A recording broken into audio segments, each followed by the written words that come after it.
Hey you guys, I am back with more spring summer DIYs, and in this occasion we're going to create a beautiful lantern. And in order to do that, well, you know that I have to start with a Christmas garland because it is the easiest way to attach all of our elements to our design. I always have garland at the ready. It doesn't matter if it is spring, fall, summer, and of course the holiday season. So what we want to do is we want to measure about how long we want this garland to be. So I want to say about maybe 2 feet. You know what? I think I'm gonna use all of it. So give me a minute while I get this garland all fluffed out, which is my least favorite part, but it has to be done. So let me fluff this up and I'll be right back. Keep watching.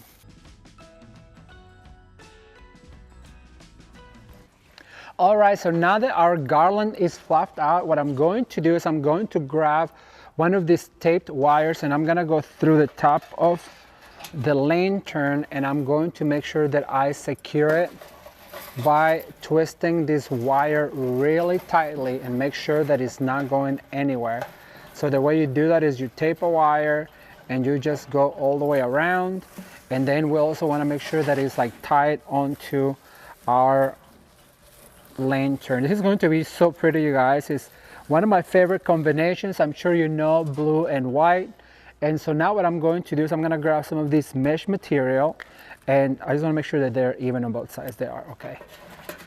All right, so now I'm going to grab my mesh material and I'm going to let it go on the floor. And for this, I'm going to go, because it's going to be a crescendo on the top, I kind of want to go on each side. So I'm going to do this side real quick and I'll just share with you.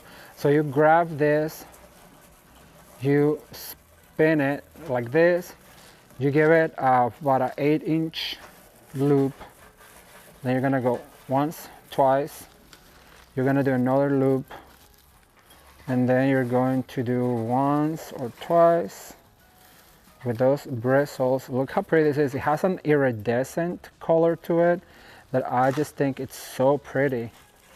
And then we're going to finish right here. And remember, we're doing this because mesh material really does hang on to most materials. It latches on, so that's why I want to make sure that I have plenty of it. So what I'm going to do is, oh, see, it latches on even to plastic. I'm going to do one more right here in the back. Remember to always fold so you have that finished loop. I want it to be really fluffy, really beautiful, really full. So once again, we're going to do those loops. So now what I'm going to do is finish the other side, and I'll come back and give you the next step. I really think you're gonna love this one. Keep watching. All right, so now that we have our beautiful deco material, we're going to bring this gorgeous glittery ribbon. I'm gonna drop it on the floor. It's this navy color, and you guys, I'm absolutely obsessed with this ribbon. Actually, I used it for Christmas in my house this past year. So let me see, how do I want to do this? I'm going to go ahead and start maybe right here on the top by giving it about a 4-inch loop, and I'm going to attach once again and create these beautiful loops. And remember that give it a little bit of give over the deco material to really create loops. It's going to be super simple, but it really is going to be striking, I promise. All right, so I'm gonna finish right here on the bottom, and what you want to do when you finish on the bottom is dovetail, and I'm gonna let it almost touch the table, but not really. I love it when things almost touch the table. I'm gonna disappear and get my ribbon and go over to this side. Once again, we're going to cut our ribbon. I need me an apron, you guys. I don't know if you can see me or not, but I'm gonna need me an apron so that I can put all my tools. Okay, once again, I'm gonna do a loop and attaching with the bristles. So simple. This is just to give it texture. We're going to look for some texture on our swag. Once again, just attach right here with the bristles, and like I said, let it almost touch the table. Let's see. Yeah, that's enough of the blue. And so now what I'm going to do is I'm going to bring this beautiful blue and white chinoiserie ribbon. And remember, all of these ribbons you can find here at Shinoda Design Center, which is where I'm working right now. and they'll be more than glad to help you. But for this particular chinoiserie ribbon, which is absolutely gorgeous, I love this pattern. Anyone that knows me knows that I've been obsessed with blue and white for the longest of time. And what I'm going to do is I'm going to fold right here, then go down under, fold in half. Let's see, the good quality ribbons are really easy to work with because they have a really good wire, and so really holds the shape. Look at that. So we're gonna do a 2-loop bow, and then we're gonna give it a longer tail, and remember to just cut going up, then curve, and then go down, and that will give you your dovetail. Okay, so now what I'm going to do is I'm gonna bring all of these bows and I'm going to attach right here. We want all of these loops and all of these bows to really show. So we really want to let them air, like I always say, give it almost like a flyaway effect. If you've been following the channel for any period of time, you know that I don't do any design unless I have a flyaway. And last week I shared with you a beautiful lemon wreath that was full of flyaways. It was larger than life, and I just absolutely loved it. And so now right here we're going to create one more loop, twist and turn, and then remember to give it a longer tail, cut up, curve around, cut down. Look, you guys, that creates a dovetail. So we're gonna go over to this side. You could use a wire at this point if you wanted to wire them. I'm not, because when I'm working with garland, I just like to use the garland's bristles to attach my elements. And look at that. So I'm gonna do 2 on one side. I'm gonna go ahead and do 2 on the other side, and I'll be right back once again to give you the next step. Keep watching. All right, so now that we have both of the sides with our bows and tails, what I'm going to do is I'm going to make actually a bow for the top. And the way I'm going to do that is I'm gonna use these ribbons that I've been using. So I'm gonna start with a dovetail right here. And the easiest way to make a bow is if you just fold right here, and what you want to do is you want to create a 2-loop tail. And so I always tell people the easiest way is to just grab everything between your index finger and your thumb, and then you want to make sure that you fluff. You pinch right here about a 24 inch, and then you bring it, you twist it, you go down again, you pinch about a 24 inches. At this point, you guys already know like what 24 inches are, because I've been doing bows for so long. And so I'm going to make sure that I fluff all of this. I'm gonna cut right here at a dovetail. I don't want it to be too long of a dovetail because it's going to go on the top. And look at that, that just gave us the 2 loops that we need. You fluff at this point. This is such an absolutely gorgeous ribbon. And then what I'm going to is I'm gonna do one more tail. So because this tail went to the left, now this other tail needs to go to the right. And the easiest way to do it is just pinch and bring it in and cut my ribbon right here. See, that gives me that bow. And then also that, don't forget to dovetail your ribbons. All right, like that. So now what I'm going to do is I'm gonna bring this other beautiful ribbon, and I'm gonna do the exact same thing. I'm going to start right here where I started with the other bow. And then I'm going to go down and pinch in half, bring it up, fluff my bow. Once again, go down about 24 inches, pinch like a taco, and then bring it forward, and then dovetail like this. And we're going to cut, remember, up, curve down. And then I'm gonna bring the tail. Remember, this tail went to this side, now this other tail needs to come to the other side. So basically pinch, once again, put it between your thumb and your index finger, and then, my scissors, almost lost them. Up, well, this one I have to cut straight, because I can see I'll dovetail in a second. So there's a 2-loop bow, 4 loops, but you know what? I feel like we could add another one of these beautiful chinoiserie because we already used it, so might as well. So remember to pinch like this, bring it into your thumbs, and then what you want to do is go about 24, pinch like a taco, make a bow, and then once again about 24 inches, pinch it down, then bring it up, And so now you have the 2 loops, and we're going to cut this tail right here, up, down. Look how pretty, you guys. For this particular one, I'm not gonna do an extra one because it's gonna go on the top, but I think I'm going to add one more of the navy because I want it to be really full. So once again, we're going to pinch right here, bring our loop over to the other side, and then we're going to go down and pinch, fold it like a taco, bring it up. Once again, pinch it like a taco, fold it up. And so that is our bow. Look how pretty and full this bow is. Right, I'm gonna attach it, put it on the top, and I'll be right back. All right, you guys, so now that we have our bow, and don't worry, this is going to be fluffed right before we show you the end results, but we have to keep going. So I'm gonna add some of this beautiful greenery. I also love this, and this is what's going to start giving our lantern the more natural feel. Right now you see Christmas, but I promise you it's not Christmas at all. So I'm gonna do one on the top, and I'm gonna bring one down right here to the bottom. This is going to be filled with beautiful spring, summer florals that I think you're going to just absolutely love. Right, so we're gonna go right there.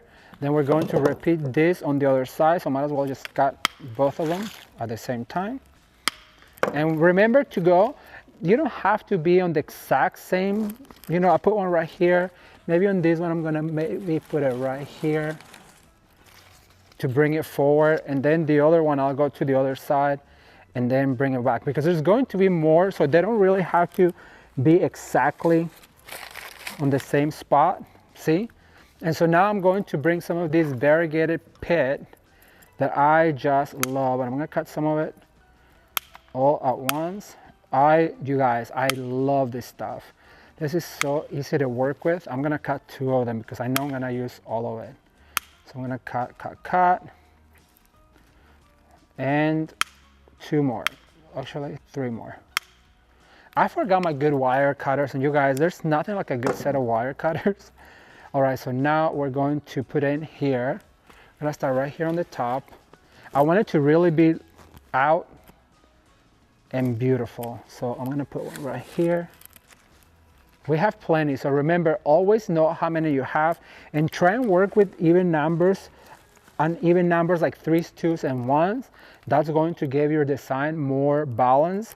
I always tell you that, and I truly believe that. I was taught that when I worked in the floral industry, and I really do believe that it does create a lot of balance. Okay, we're gonna go up here on the bow, and we're going to add some of them to make it look like it's flying off of it. Look at that, how pretty that is.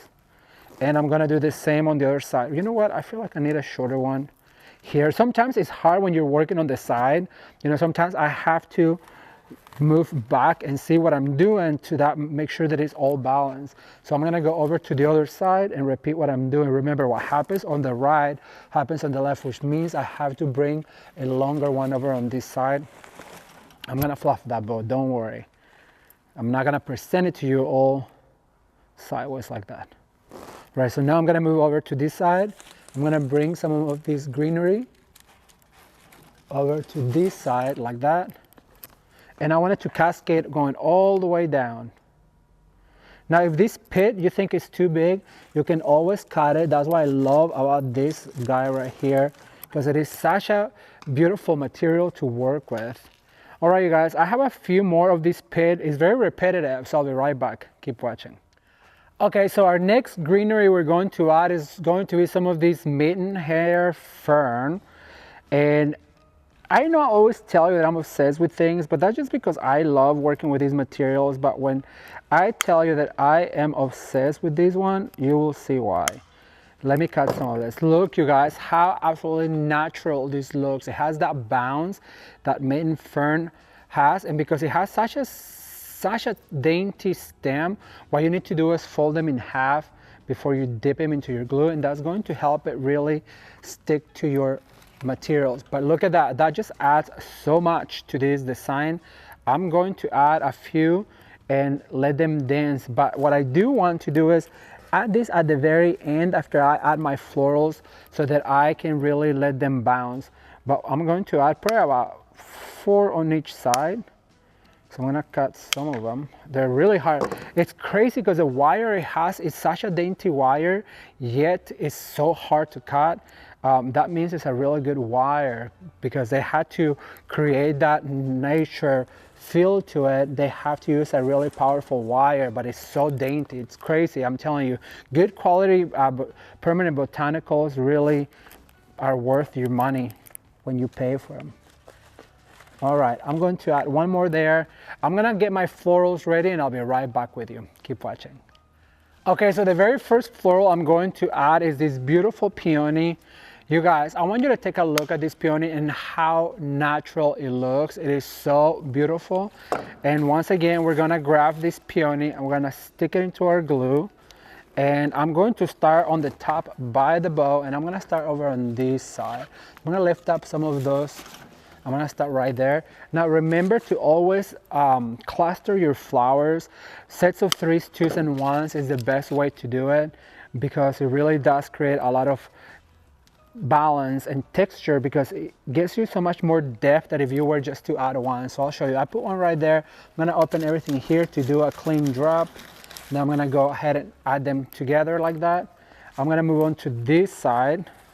I always like to give it a curvature because it really creates that natural feel. When you have flowers in the nature, in the wild, you know that they don't grow very perfectly symmetrical. So we have to try and recreate that in order for our arrangements to look the same. So we have to really try and create that depth and dimension, that balance in nature. And the best way to know how is to really go out there, you guys.